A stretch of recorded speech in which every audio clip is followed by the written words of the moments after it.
Hi and welcome. I'm Rasmus. I'm a second year level design student at the Game Assembly in Stockholm. For this assignment, we were tasked with creating an experience from a given template. This template gave us the tools and functions to build a farming simulator with a working inventory system using data tables and structures. The world in which the experience takes place have to have one safe zone where the player could plant seeds and grow crops, as well as a dangerous zone where the player could run into at least one working AI that could hurt the player but also be defeated.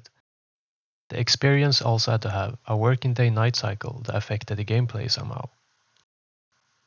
And at least 3 different resources you could pick up and use.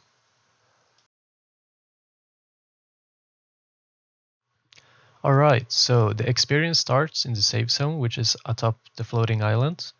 On our screen we have a rotating image that represents the day-night cycle of the experience, as well as a timer. To our right we have an objective that tells us we have to acquire 100 gold and buy a scythe. We can press tab to open and close our inventory. We also have a health bar at the bottom of the screen that represents the player's health, and we can pass the time by pressing T. Let's start by first go and pick up our tools. I've chosen to set rest this experience using the Dreamscape series tower stylized art. I think it's a great asset pack if you're going for the stylized look, since they have a ton of great assets that you could use.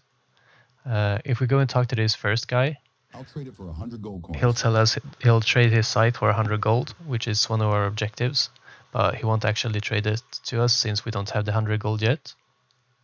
There are 2 more shops on the island.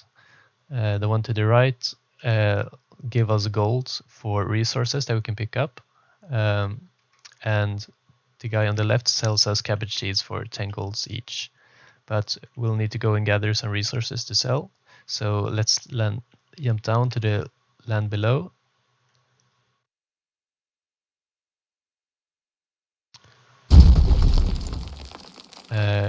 It's just about to be night, and the slimes that patrol these lands get higher movement speed at night, so we'll have to be quick unless we want to die.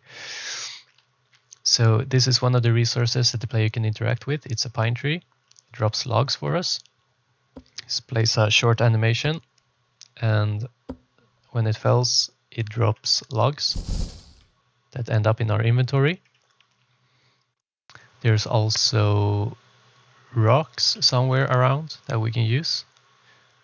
Oh, we aggroed one of the enemies. There's combat in the experience.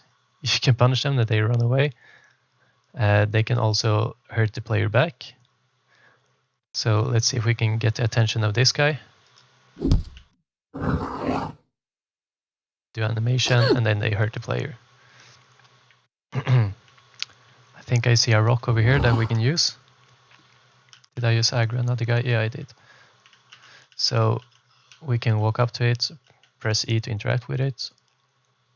We'll hammer away at it for a few loops. It breaks, and then it spawns rocks that we can use. Oh, okay. So in order to get back up to the safe zone, you'll have to use one of these teleporter stones that teleports you back to the island. We can use the stuff we found to trade to this guy to gain gold coins. And with the gold coins, we can come to this guy and buy cabbage seeds.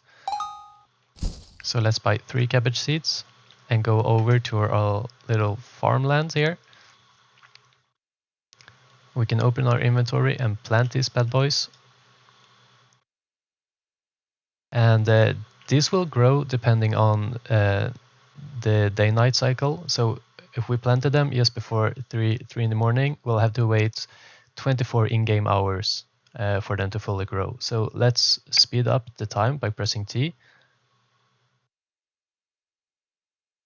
You'll see they're almost done. We'll just wait a couple more hours. See, now they're fully grown. We can press E on them to pick them up.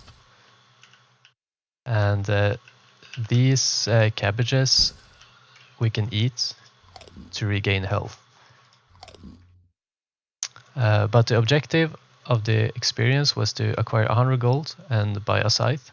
So let's just cheat a little bit and just give ourselves some gold. Now we have 102 gold. We can go to this guy, can talk to him, and we'll buy the scythe. So that's the entire game loop of the experience. Thank you so much.